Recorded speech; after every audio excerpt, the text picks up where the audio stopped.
बिस्मिल्लाहिर्रहमानिर्रहीम। अस्सलाम वालेकुम। कैसी है मेरी YouTube family? I hope you all are fine.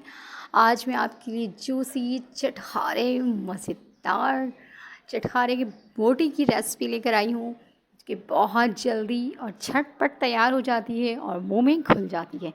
तो चलते हैं अपनी बोटी की तरफ, मज़ेदार सी रेसिपी की तरफ, और रेसिपी शेयर करते हैं। तो सबसे पहले यहाँ पर मैंने बीफ बोटी ली है, और जो कि तकरीबन मेरे पास है 500 ग्राम्स।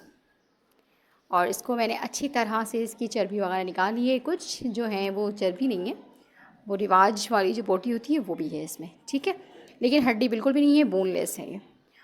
और अब मैं इसको डाल रही हूँ कुकर में, ताकि मैं इसको 10 मिनट तक पका सकूँ और ये गल जाए बोटी। तो करना क्या है, सबसे पहले इसमें लहसुन अदरक का पेस्ट डालना है 1 टेबल स्पून, ठीक है, भर के। और इसमें हाफ़ टी स्पून हल्दी और हाफ़ टी स्पून लाल मिर्च, ठीक है, कश्मीरी लाल मिर्च नहीं है, ये जो तीखी वाली लाल मिर्च होती है वो है। और हाफ़ टी स्पून गरम मसाला, ये सारी चीज़ें चली गई। और हाफ़ टी स्पून ही नमक ऐड कर दिया है मैंने इसमें। अब क्या करना है, अब करना है ये कि इसमें ऐड करना है 1 कप पानी। लेकिन मुझे ये पानी कुछ थोड़ा सा कम लग रहा है, तो मैं इसमें थोड़ा सा पानी और ऐड कर दूँगी। तो ये हो गया है जनाब, ये पानी 1 कप से थोड़ा ज़्यादा है, 1.25 कप कह सकते हैं आप, ठीक है। यानी कि 300 ग्राम लीटर जो है 300 ml पानी लिया है, 300 लीटर नहीं है, 300 ml पानी का है, ठीक हो गया। अब इसमें बस इतना ही पानी डालना है कि गोश्त अच्छी तरह से गल जाए। अब इसको मैं बंद कर दूँगी और 10 मिनट के बाद मिलते हैं। और ये जनाब 10 मिनट गुजर चुके हैं।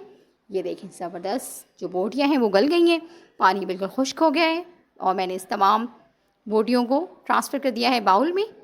ये आप देख सकते हैं गोश्त कितनी अच्छी तरह से जो है गल चुका है। अब कौन कौन से मसाले इसमें ऐड करना है, सूखा धनिया ऐड करना है, और ये चाट मसाला है, कुटी लाल मिर्च है, ज़ीरा है और काली मिर्च है, बस ये सारी चीज़ें इसमें शामिल कर देंगे। चाट मसाला इसलिए है क्योंकि मैंने कहा है चटखारे बोटी, तो इसलिए। और बाइंडिंग एजेंट में है कॉर्नफ्लावर 1 टीस्पून, और 1 टेबलस्पून यहाँ पर मैंने फ्लावर लिया है, और 1 टीस्पून जो है इसमें ऐड किया है मैंने बेसन। और ये 3 टीस्पून इसमें मैं ऐड कर रही हूँ दही का। नॉर्मल दही है, कोई हंग कर्ड वगैरह नहीं है, सिंपल जो हम नॉर्मल यूज़ करते हैं वो वाला दही है। अब इसमें हाफ़ लेमन जाएगा, या 1 टेबलस्पून लेमन ऐड कर लें आप। ये इसमें मैंने डाल दिया है। और अब करना क्या है आगे, कि इसमें थोड़ा सा फूड कलर ऐड कर दिया है मैंने, ऑरेंज फूड कलर है। इसको अच्छी तरह से अब मैं मिक्स करूँगी हाथों की मदद से। बहुत ज़्यादा आपने प्रेशराइज से नहीं करना है, हल्के हाथों से करना है, क्योंकि बोटियाँ जो हैं वो गल चुकी हैं। बस सिर्फ एक अच्छा सा कलर देना है हमने, और अच्छा सा ऊपर टेक्सचर आ जाए, कुरकुरा करारा सा। तो इसलिए ये सारी चीज़ें इसमें हमने डाली है। आप मेरे चैनल पर नए हैं तो काइंडली चैनल को लाइक कर दें, सब्सक्राइब कर दें और बेल आइकन के बटन को प्रेस कर दें। तो ये देखिए बोटियाँ रेडी हो गई हैं, इनकी जो मैरिनेशन है वो कंप्लीट हो गई है। ऑयल भी गर्म हो चुका है, बहुत ज़्यादा गर्म नहीं किया है, नॉर्मल टेम्परेचर पे है ये। बस इसको मुझे 2 मिनट फ्राई करना है, और 2 मिनट में ये बोटी जो हमारी है रेडी हो जाएगी। ये इस तरह से मैं डाल रही हूँ इसमें। बहुत ओवर क्राउडेड भी नहीं कर देना है कि आपसे चेंज ही ना हो पाए, तो इतना डालेंगे जितनी इसमें गुंजाइश है। ये बोटियाँ डल गई हैं और ब्राउन होना भी शुरू हो गई हैं, ये देख सकते हैं आप। ये सारी बोटियाँ सबको मैंने पलट दी है, और ये माशाल्लाह ज़बरदस्त फ्राई हो चुकी है। और बहुत टाइम नहीं लगता है इसको फ्राई करने में, आपको 2 से 3 मिनट के अंदर ये फ्राई हो जाती है ईज़िली। और कोटिंग भी कोई इतनी हार्ड नहीं है कि जिसमें आपको टाइम लगे। तो बस इसको थोड़ा सा हम हिला लेंगे और उसके बाद हम इसको बाहर निकाल देंगे। ये है ज़बरदस्त मज़ेदार, लोग आपकी तारीफ़ करेंगे कि इतनी झटपट चीज़ें आपने तैयार कर ली मेहमानों के लिए।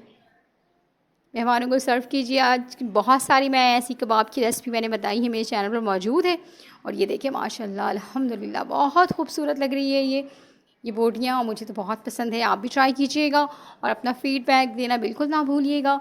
और ये देखें माशाअल्लाह, सुबहान अल्लाह, मेरे अल्लाह की शान, उसकी बरकतें, उसकी नेमतें। अल्लाह ताला आप सबको रखे अपने हिफ्ज़-ओ-मान में, जहाँ रहें खुश रहें, मज़ेदार खाने खाते रहें, बकरीद एंजॉय करते रहें और मुझे दुआओं में याद रखिएगा। मैं भी आप सबको दुआओं में याद रखूँगी। मुझे दीजिए इजाज़त। अल्लाह हाफ़िज़। चैनल को सब्सक्राइब करना बिल्कुल ना भूलें और वीडियो अच्छी लगी है तो लाइक ज़रूर कीजिएगा और शेयर भी ज़रूर कीजिएगा। और अगर कहीं आपको लगा हो कि मेरी रेसिपी में कोई कमी रह गई है या फिर कोई चीज़ आपको समझ में नहीं आई है, तो आप कमेंट्स करके मुझसे पूछ सकते हैं, या आपकी बोटी जूसी नहीं बनी है तो भी आप मुझे बता सकते हैं कि क्या वजह थी, क्यों नहीं बनी। तो मैं आपको ज़रूर बताऊंगी। मैंने सारी टिप्स बता दी है आपको कि किस तरह से बनाएंगे आप। अगर फिर भी कोई आपको लगता है कि कुछ कमी है तो ज़रूर कमेंट्स कीजिएगा।